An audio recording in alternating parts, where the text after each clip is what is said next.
Hi boys and girls.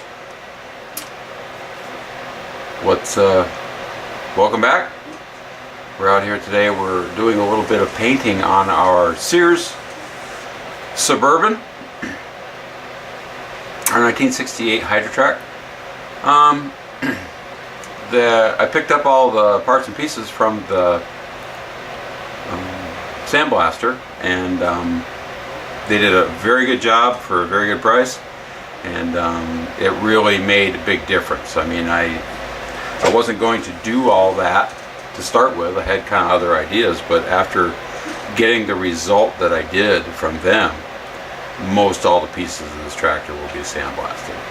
I did pick up, I haven't set it up yet, I haven't got it out and got it working, but I did pick up a small blast cabinet to have here in the shop for all the, the smaller pieces. But all the bigger, heavier pieces, I'll definitely, in any of these projects coming up, I'll definitely be taking over and have those guys do it. They also, they're a powder coater as well. So they're going to be doing some powder coating for me on some different things, some small pieces. Nothing on the tractor. I'm not going to have anything powder coated on this tractor. I'm going to have everything painted. So what I've done is the main chassis of the tractor is actually in 3 pieces. You've got a front nose cone that bolts on, and then you've got a rear plate that bolts on to the center section. And what I've done is I've done the entire inside of all 3 of those pieces. And now I'm going to loosely put them together, flip it over, and I'm going to paint the outside of it. But before we do that, we do have some pitting and little marks and stuff like that here and there. So we're going to do a little bit of fill on the chassis just to smooth it up a little bit. Our rear fenders do have some small dents in it that we'll get a little bit of fill in and make those nice. I'm just painting this with Rust-Oleum paints. I prime it first, 2 coats of primer, and then I put 3 coats of the top coat on. Now the bottom of the tractor up underneath, of course, never going to be seen.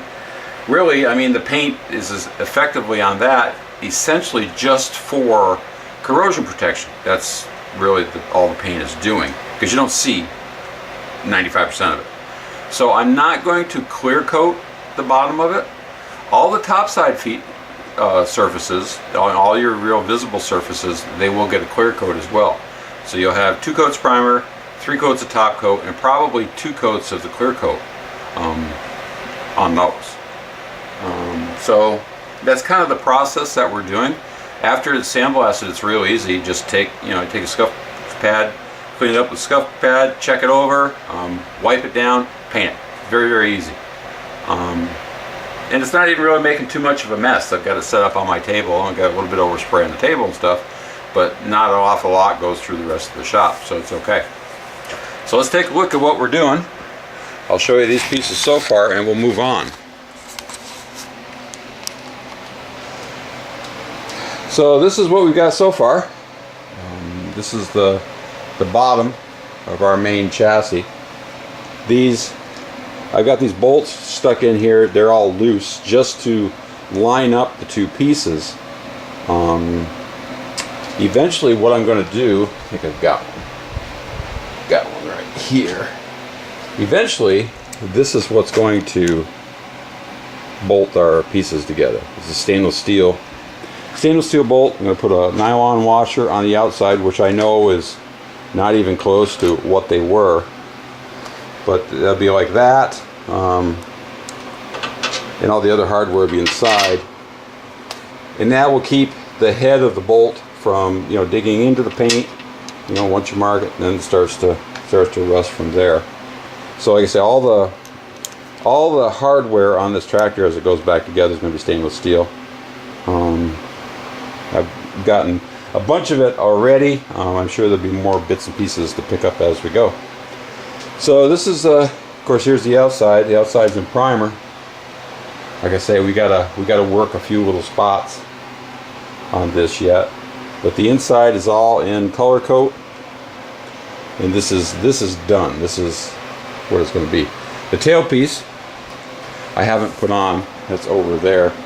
I haven't put it on until I flip it over. I want to paint all the top side pieces at the same time, so it all goes together, you know, kind of ties in better. The bottom, like I say, you don't see it, so I wasn't really that concerned with that. Although I did leave some of it, because the problem with this nose piece is this nose piece fits fairly tight in the chassis. So, and it kind of slides in and then the bolts go on. So I was concerned with putting a lot of paint on there. When you slide it in, all it is, it's tight, and it would just scrape the paint off. So I painted the main chassis, and I painted this, but these areas here in the back I left primed, put it together, then I painted my final coat over the entire thing all together. So that should be more than sufficient for that. So that's where we're at so far. Of course, our front axle is in primer, well, front axle beam, and our two fenders are in primer as well. I use red oxide primer for reds and oranges and maroons. It's just something that, I don't know, I was taught years ago that gives you a better color representation. If you wanted to brighten your color up, you could, you know, use a lighter primer. Our white pieces will actually be in a very, very light gray primer before they get painted white. But all the orange pieces on this particular tractor will be red oxide underneath. And that's all the Rust-Oleum Rusty Metal primer, which is available anywhere. And then it's a Rust-Oleum Orange. It's a pretty darn close match to pieces that I've got that, you know, had somewhat original paint hue still left to them. So I'm going to flip this over, get it situated. Like I say, we've got a few little spots. I'm going to fill, put a little primer on, and then we'll paint the other side. And after I paint them, I let them set for several days. Because out here in the shop, I haven't been keeping the heat on at night. I turn it on in the morning when I come out just to take the chill off. And well, of course today I've got everything going. I got both heaters going because I want to warm it up in here because I want to paint. But at night it does get cold, so I give it a good few days for the paint to set up. But while we're, you know, doing that, I've got all of our other projects in. All the way down the back is our LT150. We did our head gasket and fuel pump and all that on. That seems to be running absolutely fine. I've pretty much had it out about every day. Took it out yesterday, ran it for about an hour, pulling these two tractors in. I think it's fine. I think we hit a home run on that one eventually. The second tractor here is an LT166. You've seen that before in other videos. I got it running again. It does run very well. It's got some kind of a driveline issue that I got to look into. That is a Hydro Trac tractor. I'm kind of suspecting that somebody's got something wrong in the belt system because the mower deck runs all the time. So they've either got way too tight a belt in it or something to that effect, but we'll take a look at that. But it runs actually real good. I did have to take the carburetor back off and clean it out, and then it went. It also does have a fuel pickup problem. The pump, as you can see, I've got it rigged up on my little temporary bottle here. The pump seemed to work fine, but it won't flow fuel from the tank, and there's quite a bit in it. So I don't know if there's a lot of water in it. That just yesterday after I brought it in was frozen and I was having a problem. I can blow back through it, but it doesn't seem to be a real strong stream, you know, so we're gonna have to take a look at that. This one here is another LT 150, but someone has stuck a 17.5 horse Kohler on it, where typically the LT 150, like our other ones, is a 15 horse. I do have a hood for the 166. It needs a new top panel, and it needs the hinge bumper piece. Those are both broken, but I do have the most of the hood for that. This one here, this is all I've got. I actually bought this tractor when I was picking up a package deal with some others. I got an Aaron's Emperor, and I think I picked up the John Deere 180, the John Deere 160, and while I was there, he actually threw this tractor in for 25 bucks. So we don't have an awful lot in this. The tires are no good, and it's missing some parts and pieces. But the engine was stuck in this. I couldn't get it to turn. So what I did yesterday is I took all the covers off and just took my brass. I got a big brass punch. Put that on the flywheel. Gave it a few wraps with a BFH, and it moved. And so I filled it up with in the cylinder. I filled it up with BB Blaster, and I just kept moving it around. Then I hooked a battery direct up to it, and the starter will crank it over now, and I spun it a bunch of times. It does have one tight spot where I think where it was stuck, there's something in there. But for now, I'm just going to see if I can get the thing to run, and just see if maybe if it runs a little bit, it'll clean itself up. It wasn't that bad. It didn't take an awful lot to get it to move, so we'll see.